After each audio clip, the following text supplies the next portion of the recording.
The taller of the two foreign officers leaned toward his companion and said, loud enough for the whole reviewing line to hear, "Look at them. Pretty buttons and a parade step. Ceremonial fluff." Then he laughed, and the laugh was the kind a man uses when he wants to be overheard, when he has decided in advance that no one in the room is dangerous to him. I was standing 4 feet to the left of the man he was laughing at, and I want you to understand something before I tell you the rest. I knew exactly what that man's record was.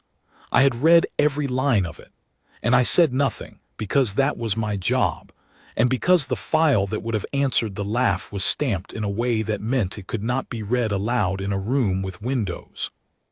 My name is of no importance to this. I was the officer of that detachment, which means I was the one responsible for the men standing the line, and I was the one who would have to write the report afterward if any of them so much as turned his head. So I will tell you that I am a major of the household foot, that I had commanded those men for 6 years, and that on the morning I am describing we were posted to the forecourt of the old Stonewall Palace for the joint state ceremony, the one the newspapers called the Accord, where 2 nations that had spent a generation circling each other came to stand on the same cobblestones and pretend they had always been friends. The foreign delegation had brought a full honor company of their own, sharp men. I will give them that. Their drill was loud and snapping and built to be seen, all heel and shout, the kind of soldiering that photographs well. They had been flown in 3 days early and quartered in the East Wing, and from the first morning their officers had treated my detachment the way a city man treats a fence post, something to lean on while you talk about more important things. The man standing in front of the tall officer's contempt was named Corporal Aldous Wren. He stood at the right marker of my front rank, rifle grounded, bearskin square, white gloves still as carved stone. He did not blink. He did not so much as tighten his jaw. To the officer laughing at him, Wren was exactly what the man had decided he was. A decoration in a red coat, a thing that exists to be photographed beside while the real soldiers do the real work. I knew better. That is the whole of this story in one sentence. I knew better, and I had to stand there and let a man who knew nothing say it out loud. Ceremonial fluff, the tall officer said again, savoring it, and his companion, shorter, broader, a colonel by the braids, smiled and answered, "In my country we would not waste good cloth on men who have never heard a shot fired in anger." They were speaking their own language, but I had served 2 postings abroad and I understood every word, and I think some part of them knew an Englishman might understand and simply did not care. That is the particular flavor of the contempt I want you to taste. It was not hot. It was comfortable. It was the contempt of men who have already won the argument in their own heads and are only repeating the verdict for pleasure. Behind my still face I was doing arithmetic. I was counting the things that could not happen in the next 90 minutes. My men could not react. The cameras of 2 nations were on that forecourt. The smallest flicker from any of my rank would be the only image that survived the day, the Foreign Honor Company sharp and loud, the British Guard sullen and thin-skinned, and the headline writes itself. So the order I had given my detachment before we marched out had been one word: stone. They knew what it meant. Whatever comes, you are stone, and you let me carry it. What the tall officer did not know, what he could not have known, because the knowing was locked in a cabinet 3 floors below the room he had slept in, was the answer to his own joke. He had asked, in effect, whether these men had ever heard a shot fired in anger. The true answer was a number, and the number was so far past anything in his own service record that if I had been able to say it aloud he would have stopped laughing and started doing the same arithmetic I was doing. Only his would have ended somewhere cold. But I could not say it aloud, so let me say it to you instead here where the windows do not matter. The detachment standing that forecourt was not, whatever the brass and the bearskin suggested, a parade unit that had been dressed up for the cameras. It was the ceremonial face of a regiment whose other face does not get photographed. The men in that front rank had between them served in places that do not appear on the deployment lists the public is given. Wren himself, the post, the marker, the fence post the officer was laughing at, had spent the better part of 4 years in a uniform with no bright buttons on it at all, in valleys whose names I am not permitted to write, doing the kind of soldiering that earns a man a row of ribbons he is then told he may never explain. When his time in that other work was done, he had asked, against the advice of everyone who knew what he was giving up, to come and stand a ceremonial post. People assumed it was a soft landing. It was not. He told me once quietly on a cold dawn before a march that the hardest discipline he had ever practiced was not the 4 years in the valleys. It was learning to stand absolutely still while a stranger insulted everything he had bled for, and to let the stranger walk away thinking he had won. That was the thing the tall officer was testing without knowing he was testing it, not whether Wren could fight, whether Wren could not. Whether a man who had done what Wren had done could stand on a cobblestone in a red coat and let ceremonial fluff land on him like rain and not move. And Wren was passing that test that morning, in a way the laughing officer would never have the discipline to pass himself, though that, too, I could not say aloud. The ceremony had not even begun. The principals were still inside, the speeches still folded in their leather cases, the band tuning under the colonnade. We had a full half-hour of standing yet, and in that half-hour the tall officer found 3 more things to say, each a little louder than the last, because nothing feeds a certain kind of man like a target that will not answer. He strolled the line. He stopped in front of Wren. He looked him up and down the way you would price a horse, and then he turned to his colonel and said, in their language, "I would like to see what happens to one of these toy soldiers when something real occurs. I think the pretty buttons would scatter."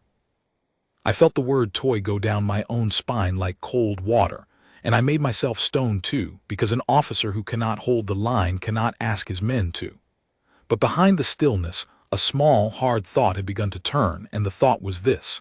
The principals were not the only thing inside that palace that morning, and the schedule the foreign delegation had been given was not, in one small particular, the schedule we were actually running. There was to be a demonstration, a quiet one. And the tall officer had just, without knowing it, asked for exactly the thing he was about to receive. Let me back up half a step and tell you about the demonstration, because everything that follows turns on it, and because the foreign officers had been told only the half that flattered them. The accord was not only ceremony. Buried inside the day's program, between the speeches and the luncheon, in the dry administrative middle that the cameras would not cover, was a joint security exercise. Both nations had agreed that the new partnership would mean shared training, shared standards, eventually shared operations, and somebody clever in a ministry had decided the best way to launch all of that was a small live demonstration of capability on the palace grounds. Nothing dangerous. A scenario, a staged intrusion in the lower gardens, a clock running, and 2 response teams, theirs and ours, observed by the principals and a panel of officers from both sides, to see how each force handled the same problem under the same eyes. Their delegation had volunteered their honor company for it the moment they heard.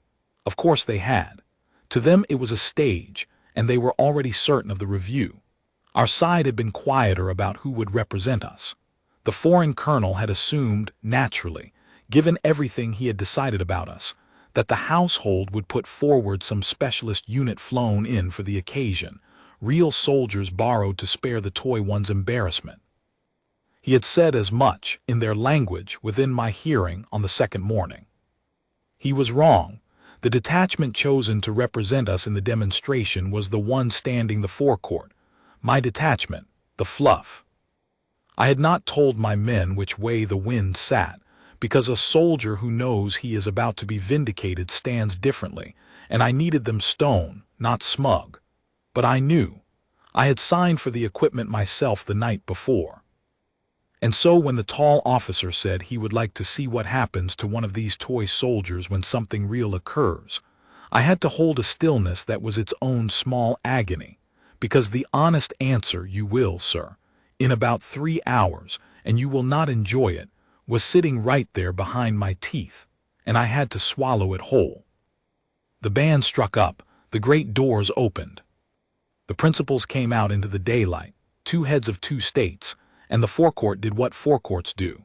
Everyone became a fraction more rigid, the cameras lifted, the ceremony swallowed the morning. For the better part of an hour there was nothing but protocol, the inspection of the lines, the exchange of standards, the speeches that said partnership and future and shoulder to shoulder, while the 2 honor companies faced each other across the cobbles like 2 dogs told to be friends. During the inspection, the foreign head of state walked our line with his colonel a pace behind. He stopped, as principals do here and there. He stopped in front of Wren. And the colonel, the broad one, the one who would not waste good cloth on us, leaned in to murmur something to his own leader, and I saw the head of state's mouth move into the small, polite smile of a man being told a joke he has no time to enjoy. I will never know exactly what the colonel said, but I watched him say it standing directly in front of Corporal Wren, looking at Wren while he said it, the way you point at a thing while you mock it, and I watched Wren not move, not one muscle, his eyes fixed on the middle distance as though the colonel were a pigeon that had landed on the cobbles. And I thought, hold, Aldous, 3 hours, hold. What I had not accounted for was the tall officer's appetite, which the morning silence had only sharpened. When the inspection passed and the principals moved on to the dais, when the formal eyes were elsewhere, he drifted back down the line toward Wren with the loose, pleased gait of a man who has decided to win a small private game. And this time he did not merely speak. He reached out one gloved finger and flicked the polished brass of Wren's chinstrap buckle, a small contemptuous tap, metal on metal, the way you might flick a toy to see if it rattles. It is hard to convey, if you have not stood a line, how large that small thing was. To lay a hand on a guard at his post is not done. It is the kind of liberty that, taken with a man who is permitted to react, ends very quickly and very plainly. But Wren was not permitted to react, and the officer knew it, and that was the entire pleasure of the thing for him. He flicked the buckle, and he said, in English this time, in careful, accented, deliberate English so that there could be no mistake about who it was for, "Does the little soldier feel anything at all, or only when the photographer is ready?" I have commanded men in places where the consequences of a wrong word were measured in lives, and I can tell you that I have rarely been prouder of any human being than I was of Aldous Wren in the second after that finger touched his buckle. Because nothing happened. His eyes did not drop to the officer's face. His hands did not tighten on the rifle. The only thing that moved on the entire forecourt was a single muscle at the corner of his jaw once, and then it too went still, and unless you had been watching for it the way I was watching for it you would never have seen it at all. He gave the man nothing. He gave him the wall. The officer waited for the reaction that was the whole point, and when it did not come, something flickered across his own face that was not quite a smile. Annoyance, I think. The faint discomfort of a man who has thrown a stone into a well and not heard it land. He recovered, laughed his overheard laugh again, said something to no one about the famous English discipline and strolled away. He thought he had won. He had simply stopped throwing because there was no echo. But I had seen the flicker, and the flicker told me everything I needed to know about how the demonstration would go. A man who needs the echo, who cannot stand silence, who must be seen winning, that man falls apart the moment the problem stops being a person he can taunt and becomes a clock he cannot charm. I had watched it happen to better men than him in the valleys. The loud ones go first. Not because they are cowards, but because their courage is borrowed from the audience, and the audience is the first thing real work takes away. I straightened a fraction, settled my own breathing, and let the rest of the ceremony pour over me. Speeches, anthems, the slow exchange of leather folders.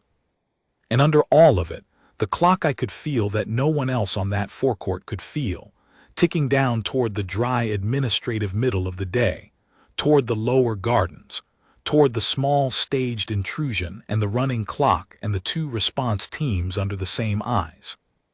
The Fluff and the sharp men who had laughed at it were about to be handed the exact same problem at the exact same moment.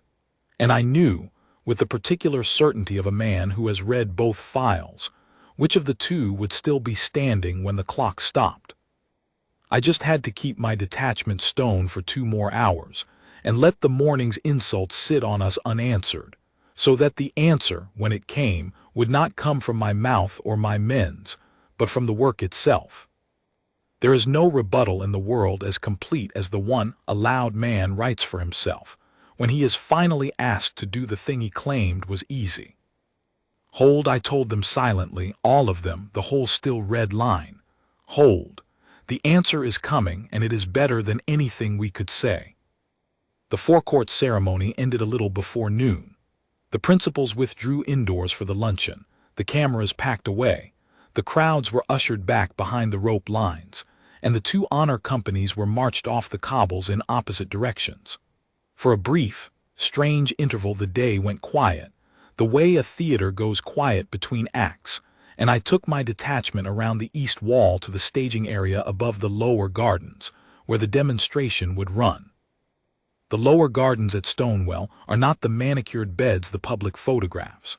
They drop away behind the palace in a series of stone terraces, old walls and yew hedges and a sunken lawn the size of a parade square, ringed by a high gallery where in older centuries the household had watched tournaments. That gallery was where the observers would sit, the 2 heads of state, their ministers, and the panel of officers from both nations who would score what they saw. The sunken lawn below was where the scenario would play. The scenario itself was simple on paper, which is exactly how the hard ones always look. A package, a locked case meant to stand in for something a real team might be sent to recover or secure, had been placed in a small stone gardener's house at the far corner of the sunken lawn. The garden had been seeded with intruders, a dozen role players in marked vests, positioned to simulate a hostile force in light contest of the ground. Each response team would be released from the staging gate at the near corner with the same brief, cross the contested ground, reach the gardener's house, secure the package, and bring it back to the gate. A clock would run from the moment the gate opened. Umpires with whistles would adjudicate contact. No live rounds, no real danger, but the ground was real, the distances were real, the role players were instructed to be difficult, and the eyes in the gallery were very real indeed. The foreign company would go first. They had insisted on it, and our side had graciously allowed it, and I understood the graciousness now in a way I had not that morning. Let them set the bar. Let them show the gallery what a real response looks like. Then let the fluff follow. I will not pretend the foreign team was not good. I owe them that, and the truth serves my point better than scorn would. When the gate opened and their clock began, they came out hard and fast and loud, exactly as their drill on the forecourt had promised. A wedge of men moving at speed, shouting the commands that knit a unit together, a wall of noise and momentum that looked, for the first 30 seconds, exactly like winning. The gallery leaned forward. The tall officer, who was not on the team but had positioned himself at the gallery rail where he could be seen, folded his arms and wore the face of a man whose verdict is about to be confirmed. Then the ground began to do what real ground does to a plan, and I watched the borrowed courage start to drain. The wedge hit the first hedge line and lost its shape. The role players, who had been told to be difficult and were enjoying it, did not stand and be swept aside. They gave ground sideways, melted around the flanks, and started calling contacts from places the wedge had already passed. An umpire's whistle went, ruling 2 of the foreign team down. They had pushed into a crossfire that a slower eye would have read. The shouting that had knit them together on open cobbles became, in the broken terraces, just noise, every man calling, no man heard, the commands piling on top of each other until they were mud. They reached the sunken lawn behind schedule and ragged, And they did the thing that loud confidence always does when the clock bites. They hurried. They rushed the gardener's house in a clump, took 3 more whistles for it, and when they finally got the package out, 2 of their number were carrying a man ruled wounded, and the wedge that had come out of the gate as a fist went back toward it as a straggling, breathless line. Their clock stopped at a number the umpires wrote down without expression. It was not a disaster. They secured the package. They finished. By the standard of any ordinary unit, it was a creditable run. But it was loud and it was costly, and anyone in that gallery who knew what they were looking at could see that the team had been carried by speed and spent itself doing it, and that against an opponent allowed to shoot back the price would have been steep. The tall officer at the rail had unfolded his arms somewhere in the second hedge line, and not folded them again. Then it was our turn. I want to tell you what it looked like from where I stood, because the contrast is the whole of it, and because I have never seen it drawn more cleanly than it was drawn that afternoon on that sunken lawn. My detachment came up to the staging gate, and they did not look like the foreign team. They did not look like much at all. We had shed the bearskins and the red coats for the exercise. You do not cross broken ground in ceremonial dress. And in plain working order, faces calm, my men looked exactly like what the gallery had been told to expect. A handful of ordinary soldiers about to be embarrassed by the same garden that had just made hard work of the sharp men. I heard, drifting down from the gallery rail, the tall officer's voice, pitched once more to Carey, saying in English for the benefit of whoever near him spoke it, "Now we will see the toy soldiers." I put Wren in command of the run. That was my one decision, and I made it without hesitation, and I made it because of the muscle at the corner of his jaw that morning, because a man who can stand still under a stranger's finger is a man who will not hurry under a running clock. I gave him the brief and I gave him the gate, and I stepped back to the umpire's line to watch, and I confess that my own heart was not stone at all in that moment. I had read his file. I knew what was about to walk onto that lawn. But the gallery did not, and for one more minute the fluff was still the fluff. Then the gate opened, and our clock began, and Corporal Aldous Wren did the single most disrespectful thing he could possibly have done to the men who had laughed at him. He went slow. He did not come out of the gate in a wedge. He did not shout. He brought his small team out at a walk, a measured, reading walk, the pace of men who have decided that the ground is the enemy and the role players are merely furniture in it. Where the foreign team had charged the first hedge, Wren's men paused at it, 2 going low along the wall, 1 watching the high ground, and read the terraces ahead the way you read a page before you turn it. The gallery, primed by an hour of loud soldiering, did not know what it was looking at. I heard a ripple of something that was almost a laugh. They think the toy soldiers are afraid. The tall officer said something I could not hear, and several around him smiled. They were not smiling for long. Because the slowness was not fear, it was reading. And the difference between those 2 things is the difference between a man who has stood a line and a man who has only ever charged one. The role players had a system, and the foreign team's speed had never given them time to see it. Wren's walk gave him all the time in the world. He watched them give ground sideways at the first hedge, and he understood, in about the span it takes to draw a breath, what the foreign wedge never had, that the contested ground was not a wall to be smashed through, but a net designed to be charged into. So he did not charge. He sent 2 men wide along the old terrace wall where the net had no anchor, and he held the rest still, and he let the role players come to where their own system told them the threat should be, which was the open center the foreign team had bulled straight down. Only there was nobody in the center now. There was just bait. And while the role players committed to the empty middle, Wren's 2 flankers were already past them along the wall, low and quiet and entirely unphotogenic, moving toward the sunken lawn from an angle the scenario's designers had probably hoped no one would find. The first umpire's whistle of our run did not go against us. It went against a role player ruled down by a flanker the man had never seen coming. A small thing. But up in the gallery, one of the foreign panel officers, a scarred gray professional who had said nothing all morning and laughed at nothing, leaned forward and put both hands on the rail. I have learned to watch the quiet ones.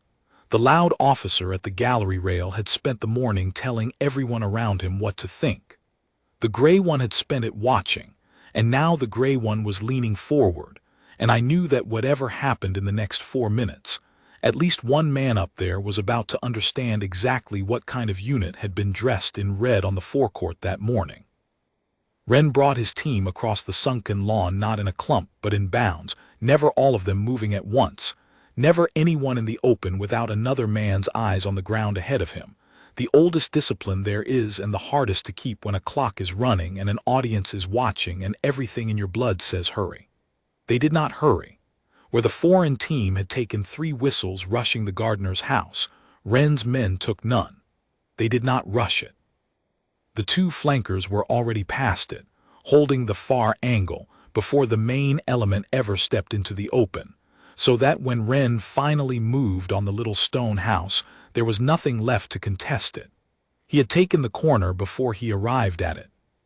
He secured the package. I watched him do it himself, unhurried, methodical, checking the case the way you check a thing you intend to be responsible for. And then he did not turn and run for the gate the way every nerve in a watching man wanted him to. He brought it back the same way he had come.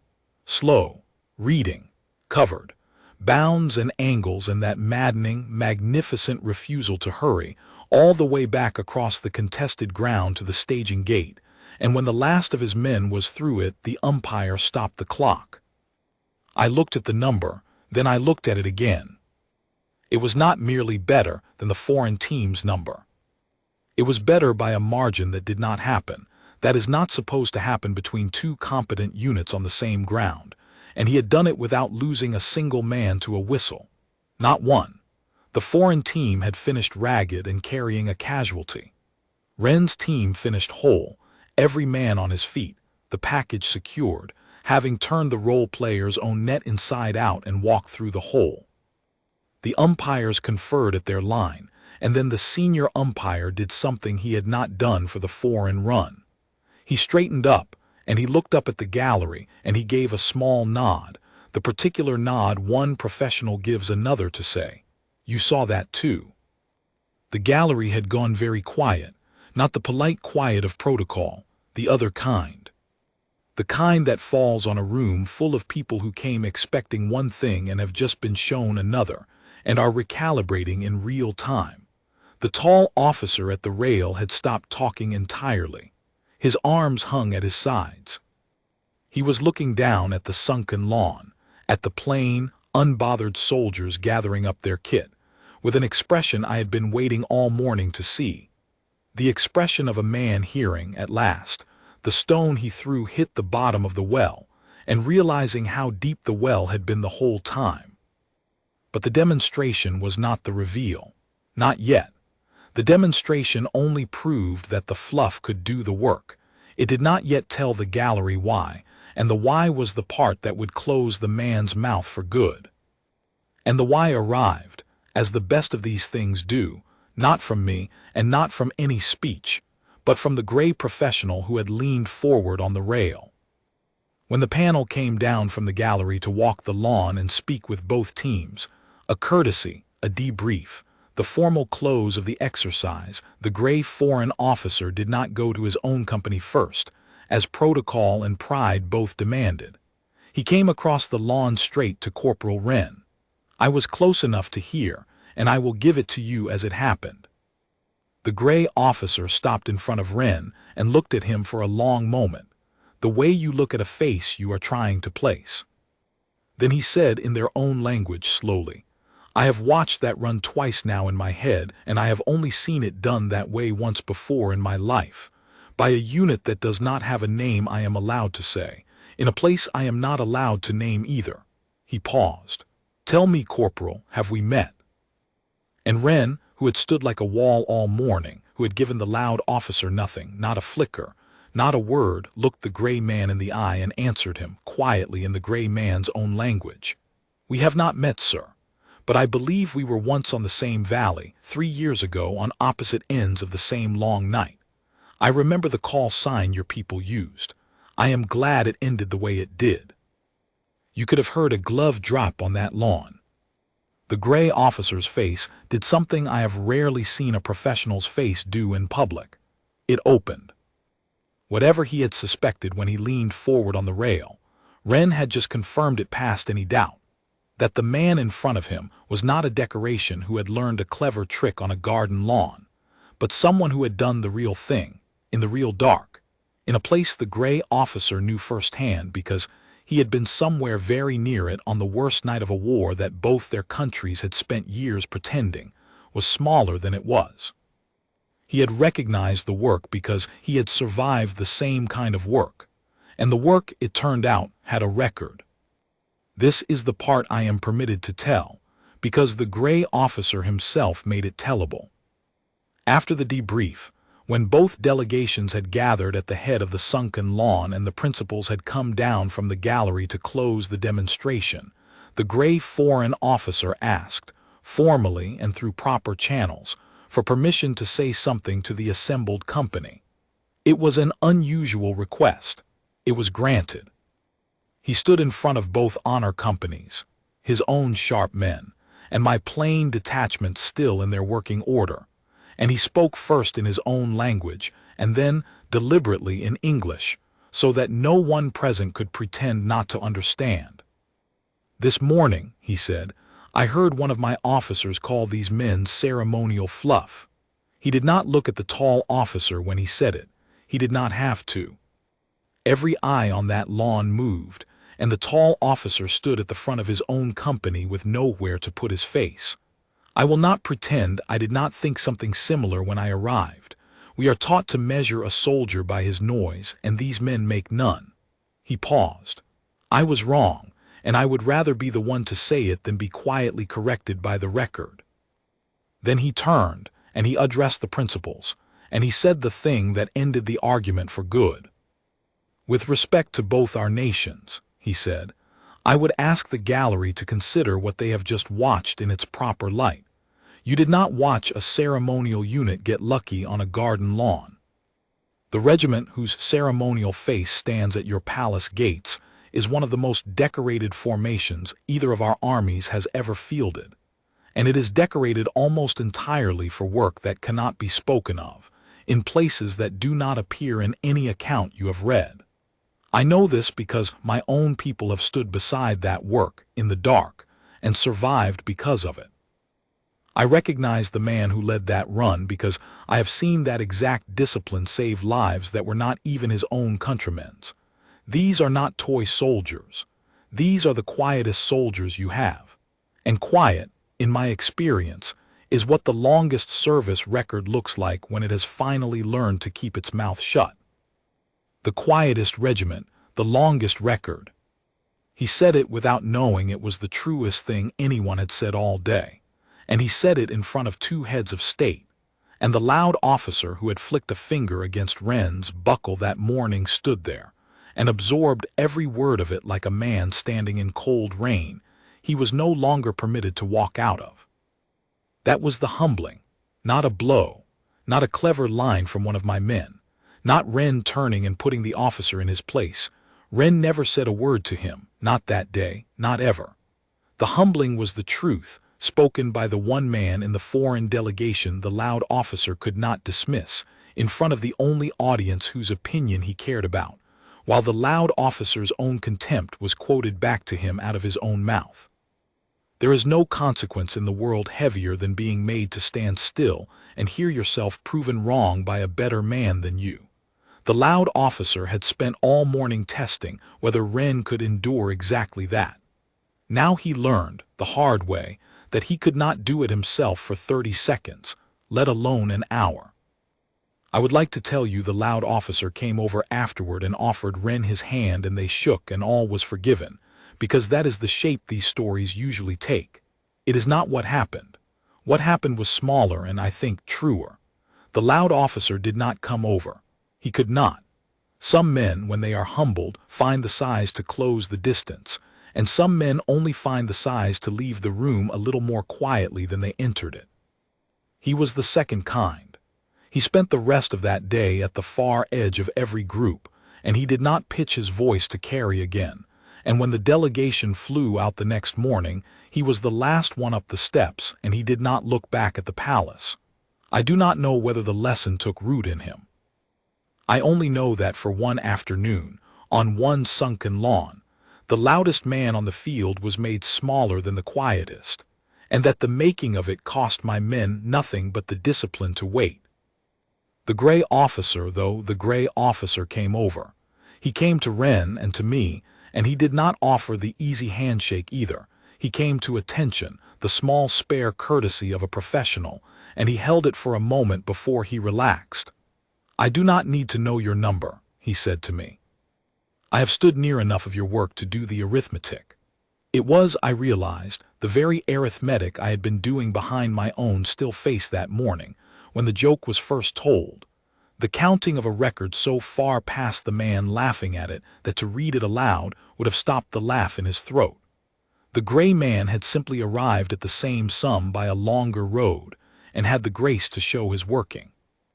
When it was all over, when the lawn had cleared and the gallery had emptied, and the principals had gone back to their luncheon to say partnership and future and shoulder to shoulder over the dishes, I took my detachment back around the east wall to recover the bearskins and the red coats and stand the afternoon post, because the work was not done. The demonstration had been the dry administrative middle of the day, the part the cameras did not cover, and the ceremonial face still had a forecourt to keep until the foreign delegation departed. So we dressed again. We squared the bearskins and drew on the white gloves and grounded the rifles, and we marched back out onto the same cobblestones where the morning's contempt had been poured over us, and we stood the post. I watched Wren take his marker at the right of the front rank, the same marker, the same brass buckle the officer had flicked. He grounded his rifle and squared his bearskin and fixed his eyes on the middle distance, and within 10 seconds you could not have told from looking at him that anything had happened that day at all. He was the wall again, the decoration, the thing in the red coat that exists to be photographed beside. And I understood, watching him, the thing he had told me on that cold dawn before the march, that the hardest discipline he had ever practiced was not the 4 years in the valleys, but this, standing absolutely still while the world decides you are nothing, and letting it. Because here is what the loud officer never understood, and what the gray officer understood completely, and what I want you to carry away from this. The stillness was never the absence of the soldier. The stillness was the soldier. Anyone can be dangerous when they are permitted to be.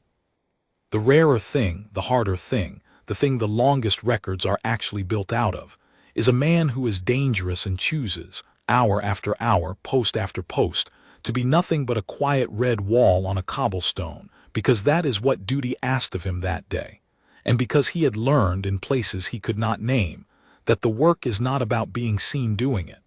The loud company drilled to be photographed. My detachment had drilled to come home.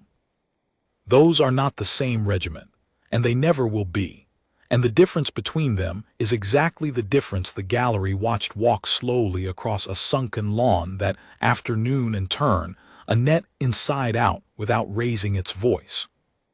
I never told Wren what the gray officer said about him to the principals. He would not have wanted it, and it would have changed nothing in the way he stood his post the next morning, or the morning after that. I did write the report. It said that the detachment had conducted itself correctly throughout the joint ceremony, that no member of the front rank had reacted to provocation during the forecourt phase, and that the unit had completed the security demonstration to standard. To standard. 3 flat words, and not one of them does justice to what I watched, and that is exactly how Wren would have wanted it written, and so that is how I wrote it. The foreign delegation flew out the next morning. The accord held it holds still, as far as I know, 2 nations standing on the same cobblestones, and meaning it a little more than they did. And somewhere in a cabinet 3 floors below the room where the loud officer slept, the file that answered his joke went on being unreadable, stamped in a way that meant it could not be spoken aloud in a room with windows. The quietest regiment's longest record, gathering no dust because records like that are looked at often and quoted never. I have stood many posts since, and I have heard the word fluff more than once, from more than one comfortable man who had already decided in advance that no one in the room was dangerous to him. I do not answer it anymore. I learned from a corporal at a marker on a cold forecourt that the answer to a man like that is never a word. The answer is the work, and the work does not need to raise its voice, and the day will come, as it came on that sunken lawn, when the loudest man on the field is handed the exact thing he claimed was easy and discovers, in front of everyone he wanted to impress, that the quiet men were carrying the whole war the entire time. He stood his post until the light went. I stood mine beside him, and neither of us said a single word, because there was nothing left to say that the day had not already said for us, better and quieter than we ever could.